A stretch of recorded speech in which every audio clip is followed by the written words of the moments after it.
Welcome back to the channel, guys, and of course guys, there's a new kid on the block, i.e. a complete new hypercar marquee, i.e. Nilu 27, with the fact of it being founded by Mr. Sasha Selipanov, who himself has worked on some of the most proper iconic supers and hypers of this era, starting off with some of the most noteworthy ones being the Lamborghini Huracan, and from that he went on to the Bugatti Vision GT, the one-of-one Vision Gran Turismo, then on to the Bugatti Chiron, then further on into a couple of the complete Genesis concept models, and these two are the most noteworthy if you ask me. And he's designed not one but two Koenigseggs, i.e. the Gemera and the CC850, and now he's expanded from all the other companies, and now he's built up his own, with Hardline 27 being his main design and engineering slash complete building studio, and Nilu 27 being the proper hypercar marquee. And well, they are probably going to debut their first ever hypercar at Pebble Beach on 15th August, and well, Pebble Beach 15th August, that means that we will see this beauty break cover at Monterey Car Week alongside a plethora of other hypers and supers making their first appearances.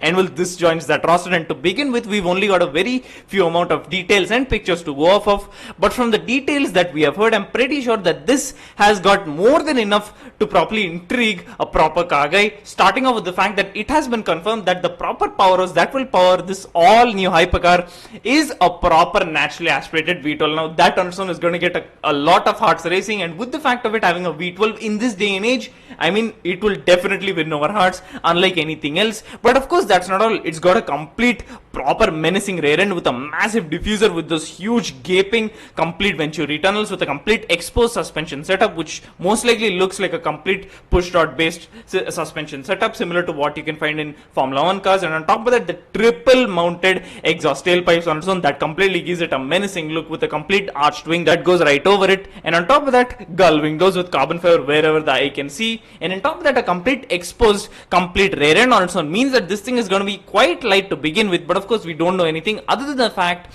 that this is going to have a complete NAV12. And on top of that, the proper objective of Sasha Selipanov is of course to properly prove the point that the proper analog feel that hypercars or supercars in general used to give off, they do not give off. And he is true, because his main objective is to the fact that the proper essence of hypercars and supercars have completely veered off track to completely tick as many boxes as possible to of course adhere to the complete rules of it having as many proper conveniences as the driver should want. But of course, I get that in your basic cars, but when we're talking about supers and hypers, we should get as much engagement as you'd want in a proper hypercar or a supercar of such caliber. And well, this properly lives up to that objective to completely generate a proper analog field and to properly give the driver the engagement that a proper car guy would want, and with an NAV12 that howls up as much as it will. And we will take a listen to the proper bliss of that NAV12 in a bit. But nevertheless, coming back to the fact, this will properly generate an analog feel that supers and hypers of this generation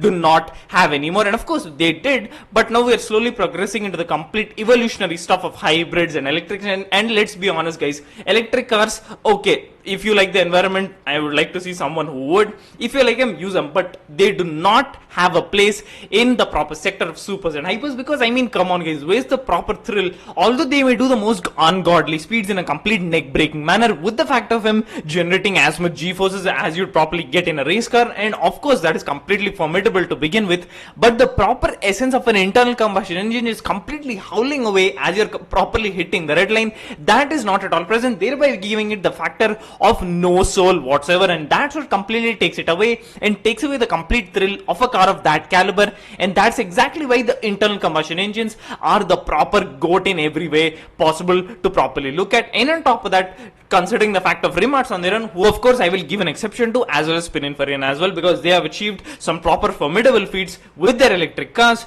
But other than that, even Rimac have admitted that the complete EV proper demand has dropped down significantly, with the fact of them admitting that they may even consider the fact of putting it on complete hybrid hypercar, and they have properly put that idea on the table. So of course check my video out on that. But nevertheless, coming back to the Nilu 27, the proper name on its own, Nilu on its own, was properly inspired by Sasha's own daughters, i.e. Nika and Lucia, the first two letters of each name. And the 27 in fact originates from a proper thing that Sasha himself experienced when he was a kid, when he was properly browsing through a complete magazine, where he saw a proper clip of Gilles Villeneuve in his F1 car completely sliding through a corner with the number 27, and that's what completely invoked the complete number of 27 and thereby brought up Nilu 27, and that is a proper car guy story, and that was inadvertently what caused him to properly go on this path of properly diving into the automotive sector and properly giving it the proper car guy that he is. And well, with the likes of the new Hypercar, he is a proper car guy at heart, and of course in line of it having an NAV12, let's just take a listen to the proper bliss that the NAV12 makes.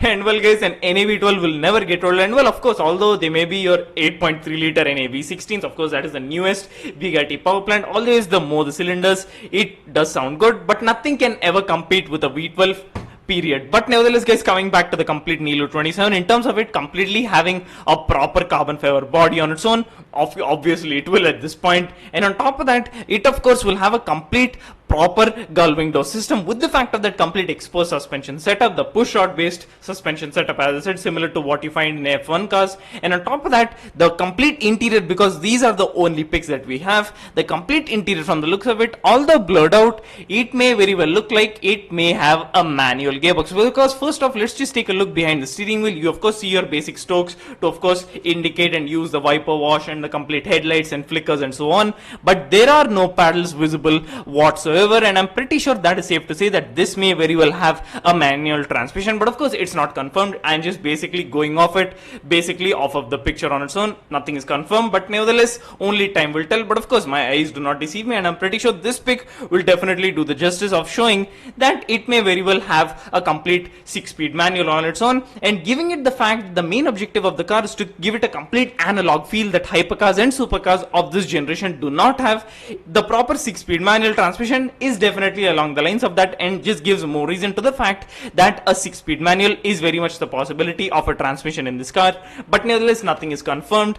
But from whatever we've heard about the all new Nilu 27 Hypercar, it is properly shaping up to be a proper success, what with the fact of a complete NAV12 hooked to most likely once again a complete manual transmission in this day and age, and with the fact of the only other car that properly offers the same two factors in the same package of this very new day being the fact of a Pagani Utopia. Meanwhile, Nilu 27 being a complete all new hypercar marquee who have literally just entered the scene, and they are debuting this as their first hypercar with an NAV12 as its powerhouse, with the fact of the main objective of Sasha's company being that he wants to properly explore beauty and brutality in the same package while completely going against your basic traditions of high technology and the innovations that makes it easy for the driver to drive a car. Meanwhile, us car guys want the proper engagement to properly drive a car in a way that no other car drives, and well, this is properly living up to that statement. And of course, it is not just Sasha who properly founded the companies, it was in fact his wife as well, Inna Selipanov, who helped in completely properly getting through the marketing department and getting it off of the toes, and that is a proper beautiful thing to see a proper couple going it at it together, and with the proper beautiful story of the name, the Nilu on its own, referring to his two daughters, and the 27 of the fact that when he was a kid, he was completely glancing through a proper magazine and he saw a clipping of Gilles Villeneuve sliding his number 27 Formula 1 car across the corner, and that's what invoked the number 27, and thereby inadvertently also invoked his car guy set and properly paved the path for where he is today, and also brought up Nilu 27 in a way that no other hypercar or any other marquee has properly come out to be. And what with all the new details that we have, and of course we've got a very few amount of details from whatever we've heard, i.e. NAV12, which is confirmed of course, and most likely a 6-speed manual, once again not confirmed, just my basing off of the picture. Meanwhile, it's getting a V12 guys, I mean that already won over my heart. And well, with the fact of this offering an analog proper feel unlike any other super or hyper of this very day, this is definitely something among a lot of the other things, i.e. V12 6-speed manual, once again not confirmed, just my opinion of basing it off of the pick of course, and a plethora of other factors. This is definitely going to be a huge success, and if this doesn't be, I don't know what will. And on top of that, coming back to the rear end, I missed out on the fact that there is literally no cover up to anything. You can literally see the tires, the complete push rod based suspension setup, and a little bit of the engine bay most likely. And with the fact of that, that could also mean that this is properly extremely light, and not just that, the massive diffuser that completely goes into the complete gaping Venturi tunnels, meaning that this could very much have a proper aerodynamic prowess to it, i.e. meaning that this is going to be a proper track worthy weapon, and will gullwing doors, carbon fiber wherever the eye can see, a proper NA V12 in this day and age as its power plant. I mean, you can never go wrong with a V12, guys. I mean, no V12 has ever disappointed, and no V12 ever will, because that's what a V12 is. And on top of that, the fact